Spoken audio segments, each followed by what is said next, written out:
Hello folks, Midwest F-150 here, coming to you with a new K&N filter for my 2021 F-150. So in this video, we're going to unbox this thing. We're going to take out the current filter that I have in the truck, install this new one, look at the MPG, and then check back maybe at a later date on if that MPG has improved at all. So the reason why I got this filter was I have a buddy who recently switched to this filter, and he noticed that his MPG had increased, and overall he was really impressed with the quality of it. So I decided to switch over.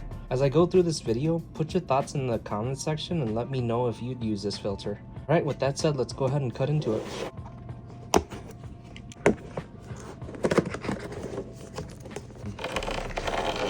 Oh, look at that. Pleating is very uniform. I will say, like, the tip of the pleats are very, I don't know, they're folded really nicely. It's a very rigid build. I mean, it's not flexible. Glue across the top and the bottom side.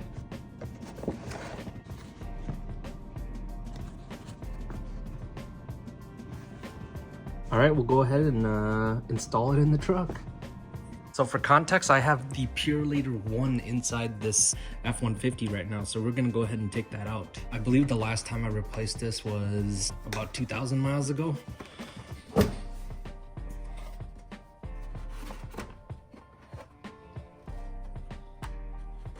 at how much more product you get with the Purelator 1 when compared to the K&N. But I think this comes at a cost. I mean, that's just more pleating that air needs to travel to in order to get to the engine. The tip of the pleating on the K&N has a nice fold to it. This is more of like a curved fold. See how perfect those folds are? And here's what the Purelator 1 looks like.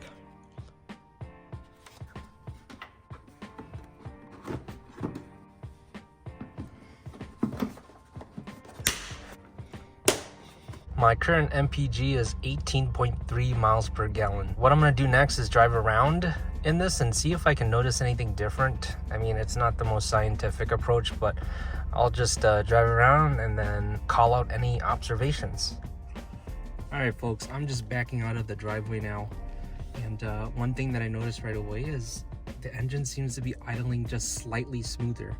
I don't know if that's a placebo effect or if it's actually happening, but I mean, just given how much thicker the pleating on the Purelator 1 is compared to the K&N, I don't think it's completely out of this world to say that there's a difference in how it idles.